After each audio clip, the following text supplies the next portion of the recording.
যোগার উপরে যে যে কাজ করেছে সেই কাজ এখানে হবে। ওই অন্য রাজ্যগুলো যে ধরনের কাজ করেছে, যারা যোগাকে প্রথম বছর থেকেই গ্রহণ করেছে, সেটা আমাদের রাজ্যে কার্যকর করলেই যথেষ্ট। এই রাজ্যের জন্য আলাদা করে নতুন কিছু ভাবার কোনো দরকার নেই। এই যে নেগেটিভিটিটা ছিল, এবং যোগার তো উৎপত্তি মুনি ঋষিদের জায়গা, আধ্যাত্মিক রাজধানী পশ্চিমবঙ্গ থেকে, এখান থেকেই তো আপনাদের যোগার উৎপত্তি। এবং যোগার প্রথমটাই ওম শব্দের মধ্য দিয়ে যোগার কার্যক্রম শুরু হয়। এখন এটাকে কেউ তার সংকীর্ণ যে হিডেন এজেন্ডা, গোপন এজেন্ডা, ভোট ব্যাংকের এজেন্ডা, তোষণের এজেন্ডার সঙ্গে মিলিয়ে ফেলেছিলেন। তাই পশ্চিমবঙ্গ অনেকটা পিছিয়ে গেছিল।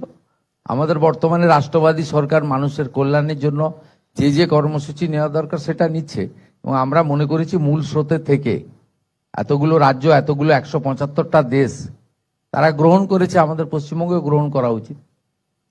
এবং সেই কারণে শুধু যোগা নয়, আমরা পশ্চিমবঙ্গে স্বাস্থ্য পরিবার কল্যাণ দপ্তরের সঙ্গে আয়ুষ দপ্তর রয়েছে। আমরা আয়ুষ নিয়েও আলাদা করে আমরা চিন্তা ভাবনা করব। আয়ুষের মধ্যে অনেকগুলো বিষয় রয়েছে যা এখানে নেগলেক্ট হয়েছে। কারণ আয়ুর্বেদ থেকে শুরু করে, হোমিওপ্যাথি থেকে শুরু করে এই পশ্চিমবাংলায় অনেক জিনিস নেগলেক্টেড হয়েছে। এবং আয়ুষের যে সুফল এবং বেনিফিট, গোটা দেশ জুড়ে তার যে ব্যাপ্তি, তার যে সরাসরি প্রভাব এবং উপকৃত মানুষের সংখ্যা, সেটা গ্রহণ করলেই যথেষ্ট। আমরা সেটা করব, এই সরকার সেগুলো করবে।